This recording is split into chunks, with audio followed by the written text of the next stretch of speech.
right, a very good evening to you, and thanks for joining me on the final edition of Flash News right here on Omi Television. My name is Abigail Kotoshi. Now to our story.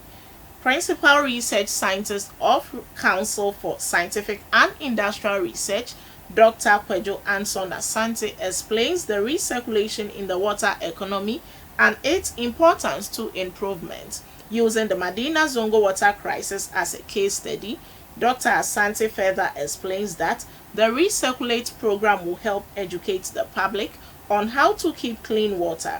Director of International Engagement from Lancaster University, Professor Keck Semple, also gave details on the cost of the whole project. So the project is titled Recirculate. So Recirculate project, and basically is to improve the circular water economy.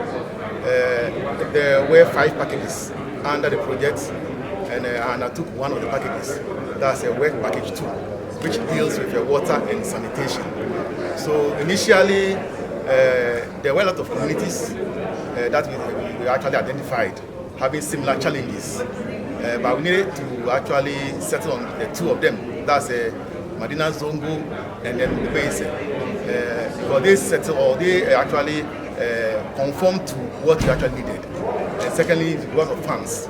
So Madina Zongo was our control for the theory of change, and then the Ubese was where we did the intervention.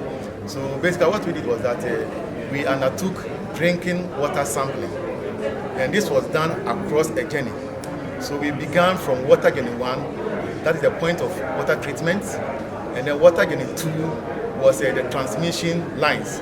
You know, in Ghana, sometimes people tamper with the transmission lines or the water supply lines, and so doing the contamination comes into the pipeline. So we also needed to know the quality of the water at the transmission line just before it enters the communities involved. That's the Bebese and the Madina zones. So that was also sampled, and then when the water gets to the communities, you know, we have a standpipes as well as a polytanks. So we also fetched from the standpipes and then the polytanks where they actually store the water for use. And then from the polytanks, the water is also transported or fetched into barrels or containers in their rooms. So basically we look at 2 things: the physical-chemical quality of the water and the microbial quality of the water. And generally, the chemical aspect of the water is good, but the issue has to do with the microbial contamination. And it's not surprising because of the way they keep the water in their homes. If you go to their homes, the barrels are empty, they keep the bowls or the containers in the open, and this is prone to dust and other particles. So all this contaminates the water that they drink. So a way of education, we try to advise them what to do. They regularly should clean up their bowls, the barrels, and even the polytanks that they store the water in. So we try to educate them on what to do to help improve the quality of the water. This is ongoing, and we want to rely on the youth that we have identified in the area. They are masters of change, we call them. So we took along these children through the sampling process and even brought them to the laboratory to see what is done, the kind of analysis that are done on the water samples. So these youth are who we are relying on to help change the behavior of the people in the community. You know, we are adamant to change, but I think continuous education, we hope to get to a certain level. And then let me also mention that one area or one objective we want to achieve is to reduce the incidence of diarrhea among children under 5 years old. So we also go there, we also take a record of those having diseases or those have issues with drinking water, and we want to see that at the end of the project, this incidence of diarrhea is also reduced. So we have the records from the hospital to back what we are doing. So in a nutshell, that is what the package is doing. As I said, we have 5 work packages, and I'm only speaking on only work package 2, which is water and sanitation. Okay. For how long have you been doing this research? Okay, so it's been almost 5 years now, but the first year was more of administrative issues. So for technical aspects, we've done this for 4 years now. Yeah. So the project is a large project. It's £7 million of funding.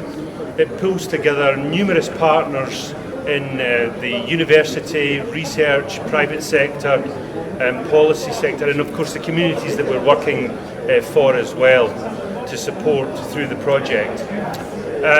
It has been running for 4.5 years now, and we're coming to the end of the project. And the purpose of the project was to develop a safe circular water economy that protected human health from problems of contaminated water, and therefore reduce or stop disease in communities, to use waste as a resource rather than as something that we throw away, to produce energy, because energy insecurity is a massive problem in sub-Saharan Africa. So we use the waste to produce biogas, which we can convert to electricity, and of course then we can use it for many, many different things. But as with any process, it produces its own waste as well, and that waste is called digestate, and we can use digestate in agriculture to produce food, instead of using the conventional inorganic fertilizers, which are expensive, sometimes difficult to access, and of course they're very environmentally damaging in the process of making them. So it's at many different levels that we're trying to develop technologies and information to help society at different levels in terms of waste, energy and food production.